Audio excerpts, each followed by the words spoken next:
Hello everyone, welcome to Durrett Steak. Usually I do this early in the week, but since there was no Thursday night football game, I'm doing it now, where I go over my takeaways from NFL last week and my predictions for this upcoming weekend. But before I get into that, let's start off with the Monday night football game between the Bills and the Bengals. I'm very happy that Damar Hamlin's making a good recovery. I'm liking all the things I'm seeing there, um, and I'm glad that he's doing better.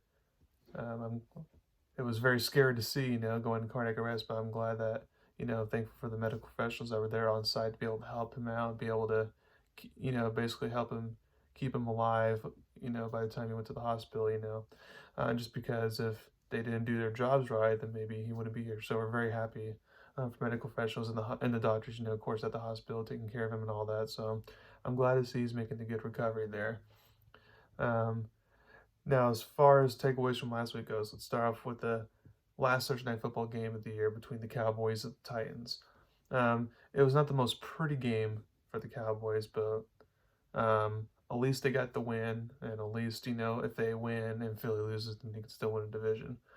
For the Titans, I understand Josh Dobbs has more experience technically in the NFL, but, than Malik Willis. But I do, and they're going to start him again this week. But I just feel like he's not that better. If you were me, I'd go with Malik Willis for last game to see what you have in the rookie. It's like, can he do well in the pressure? Like I know he's not raw, not completely ready, but if he can still perform well under pressure, then you have something there. Versus now you're starting Dobbs, so it's like I wonder how that's going to go. Cardinals versus Falcons. Once again, Arizona finds a way to lose a close game. Had a lead late and couldn't seal the deal there. Desmond Ritter, this is probably his best game against Arizona. Not the greatest of teams, and he's still been very consistent. So it'll be interesting to see what he could do against Tampa this upcoming weekend. Bears versus Lions. Good job for the Lions not to flew around here. Keep yourself in the playoff race. Broncos versus Chiefs. It's still bothering me that the Chiefs, can't cover or blow people out like they're supposed to against bad teams, but at least they're finding ways to win. Dolphins versus Patriots. It looked like Miami was going to steal one there, but then the Patriots once again gets a pick six or a defense touchdown. That's how they usually score. For the Patriots, it's very simple. They win, they're in. Colts versus Giants. Giants didn't mess around, and they finally clinched the playoff spot for the first time in a while. Good for them. Saints versus Eagles. The Saints get the upset, but since Tampa won the division, the Saints are now eliminated from playoff contention. And even if the Saints do win this weekend and they finish 8-9, I still think, despite the 4-game win streak this season, I still think Dan Allen should be gone and fired. So we'll see what the Saints ownership does there. And for the Eagles, it's like it's not great that you've lost 2 in a row because now you have to win against the Giants in order to secure yourself as the 1 seed. So we'll see if they can do that. Panthers versus Bucks. Bucks survived and they win a division once again, as we all expected. It just took longer than we all expected. I'm going into the season, but they finally looked like a good offense. But to me, I'm not totally buying it because Carolina, both of their starting corners were out, including the very, very good one, J.C. Horn, and Mike Evans and Tom Brady were able to expose that. And it's like, I'm not sure they can expose that against other playoff teams that have good corners like a Philly or 49ers or Dallas. It's like, so that's why I'm kind of hesitant on them as far as maybe they've turned a corner or not. I'm not sure if they have or not. Browns versus Commanders. Browns finally get a win with Deshaun Watson as a starting quarterback. Congrats to them. And for the Commanders, this is what you get for starting Carson Wentz. I told you that was a dumb move to begin with, and sure enough, I was right. And now you cost yourself a playoff spot. And if I'm Washington, I consider letting Ron Rivera go. Rams versus Chargers. Chargers take care of business once again. And if they win, they're the 5th seed, which is important because you rather face the Jags or Titans winner than the Bengals, Bills, or Chiefs. Jaguars versus Texans. Jaguars took care of business, and like I said, it comes down to week 18 versus the Titans. 49ers versus Raiders. I was surprised that the 49ers defense did not do so well. I'm not going to say I'm concerned about it unless it happens again this upcoming week against a bad Arizona team with Blau as the quarterback. Um, but for the Raiders, you know, no, Stidham's not the future quarterback, but it shows that if you know and can work the Josh McDaniels system well, then this offense can thrive, which is why they're going to go after Tom Brady or Jimmy G if they fail on both, maybe even Mac Jones. But we'll see what happens there. Jets versus Seahawks. Jets once again are missing the playoffs, unfortunately for them. For the Mike White lovers, he got exposed like he did his last start in the last season against the Bills. Um, I, like I said, I've been saying this whole time, at best, he is a bridge quarterback. But to me, he's just really good backup who can win you a few games, but he's not your answer.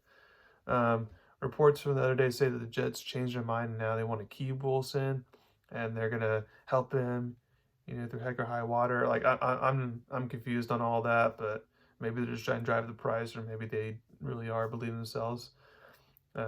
When OC Michael First says, "Oh, maybe we should have had him sit behind a veteran to begin his career," nor duh. That's what I was wanting to begin with, but of course the Jets are the Jets. They screw things around. Now, I'm not blaming this collapse on Saul. Yeah, he has some blame, of course, especially that Lions game. We had bad clock management.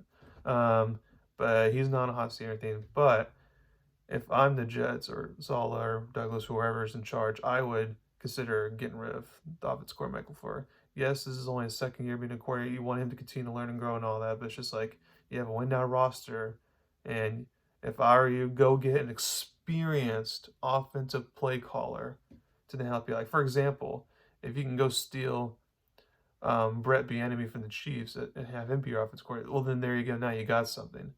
Brett Bieniemy was willing to take an OC job for the Saints, so if he's willing to do that, then he's willing to do it for the Jets too. But at the very least, the Jets need to bring in a good quarterback developer because obviously no one's developed Zach Wilson. For the Seahawks, who knew the win against Detroit in week 4 or 5 would mean so much if Detroit upsets Green Bay this week, but it does. But for the Seahawks, you just have to hope the Packers lose. Vikings versus Packers. Packers, are surprisingly alive after all this time. If they win, they're in the playoffs. It's just crazy to think. They have been very gifted with forcing multiple turnovers a game to help win games. You can't continue to win like that and rely on that, but we'll see if that works for them this upcoming week. Steelers versus Ravens. Steelers made the clutch plays and surprisingly gave themselves in the playoff mix as well. So now for the Week 18 predictions, you got 2 Saturday games. You have the Chiefs versus the Raiders. Now, the Chiefs. This is a game the Chiefs should win, and they have to win if they want to have the 1 seed. Although, with the new updates since the Bengals got canceled about the different playoff scenarios, as far as if the Bills and Chiefs or Chiefs and Bengals met in the playoffs, it would be a neutral game. The 1 seed would still matter even if it is neutral site, because then as the 1 seed, you get the first week bye at least. So, and you're still wanting to prove something there and get the win. So I have Chiefs winning, but with the way still looked at Josh McDaniels and all that, and the Raiders play last week, I feel like they're going to bring their end game, up to division rivals. So I have the Chiefs winning barely, 28-24. Next, you got Saturday Night Football with the Titans and Jags. Like I said, winner makes the playoffs. And I'm going to go with the Jags and ride their hot momentum. Again, just with Josh Dobbs as their quarterback, give me a break. And then, of course, Titans have a bunch of other injuries in key positions as well. And the Jags destroyed them early in the year, by the way. So I'm going to have Jacksonville win. It won't be as much of a blow as it was last time they played. But I'm going to have Jags win 19-10. Now for the Sunday games, you got Bucks versus Falcons. Now from what I hear, either the Bucks are, instead of resting people, they are going to play all their stars and all that. So because of that, I'm going to have the Bucks win by like a touchdown, 21-13. But if they only play for like a few series and the backups come in, then obviously that could change. Patriots versus Bills. As I said earlier, if the Patriots win, they're in. I feel like this will be a close game, but in the end, the Bills, they're playing for a lot. They're playing for Damar Hamlin. They're playing, they have a better seed than the Bengals, obviously, because if they lose this game, then they fall down to the 3 seed. But I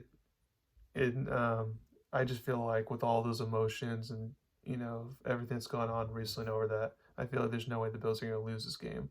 Plus, the Bills are better, but I'm going to take the Bills to win 23-17 to kick the Patriots out of the playoff mix. At least fingers crossed, because I don't want to see Patriots in the playoffs. Vikings versus Bears. This is the one game where, you know, it's going to be a blowout. The fact that the Bears are starting Peterman instead of Justin Fields shows that they're trying to get that number one pick if the Texans lose. So I'm going to have the Vikings bounce back and win here easily 38-10. Ravens versus Bengals. This would be a closer game than what people may think, just because division rival Ravens, a lot on the line here as far as who hosts the playoff game. But I'm going to have the Bengals here to pull it out in the end and get the tough win 16-6. Texans versus Colts. A lot of people are liking the Colts here, but for me, it's like the Texans tied with them in the first game of the season. I feel like the Texans are actually going to, I know if they lose, they get the first pick, but to them, it's like, well, the Bears aren't taking a quarterback. If they were to have the number one overpick, they have Justin Fields. So therefore, if the Texans are thinking quarterback with their first pick, then they're fine with just dropping to second because they're still going to get their first pick of the quarterbacks. So I feel like the Texans are actually going to get the upset here, 20-13. Jets versus Dolphins.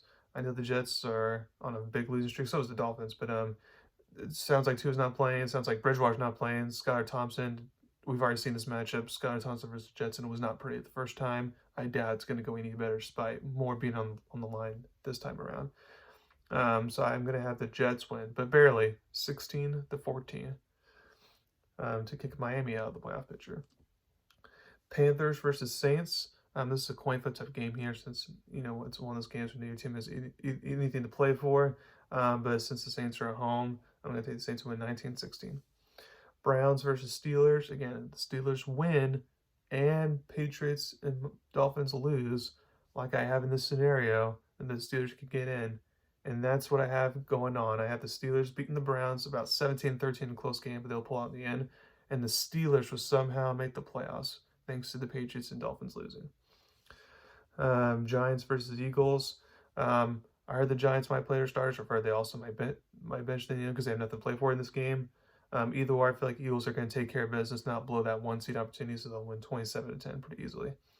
Cardinals versus 49ers. 49ers win, bounce back. They win easily here. They don't mess around this time. They win 28-7, secure the 2 seed. Unless the Eagles lose, then they jump up to the 1 seed. But Rams, Seahawks. I know this. The Lions will be watching this game very closely. But I feel like while this will be a close game than what most people think, I do feel like the Seahawks will somehow pull out in the end and win 17-13. So that way they can see what the Packers do. Cowboys, Commanders. This is Sam Howell for the Commanders. The rookie's making his first start, so we'll see how he does there. It'll be closer to what expected. Maybe instead of a blowout, maybe Commanders can keep it within 2 possessions. I have Dallas winning 28-13. Chargers versus Broncos. Now, I heard Chargers are going to be resting a lot of starters here. So with that being the fact, and it's a mile, I actually think the Broncos, despite all their troubles, will at least get a win to end the regular season. I have them winning barely 16-13. So then you have Sunday football between the Lions and the Packers here. Now, I will love nothing more for the Lions to win and then for the Seahawks to lose the line game in the playoffs. But that would be a cool story. But here's the thing. Lions, we know Jared Goff's history of not being good in the cold weather, which is going to be cold weather, obviously. So that's a big factor there. And then also, again, just with the way Green Bay's been playing recently, I feel like it'd be a very close game, but I feel like this won't be necessarily a big offensive game, but the defenses will make the big plays here, like they have been for Green Bay recently. And I have Green Bay winning 20-14 to get the last playoff spot. So thank you very much for listening to my podcast today. Please subscribe to my channel, join about me. Thank you very much, and have a wonderful day.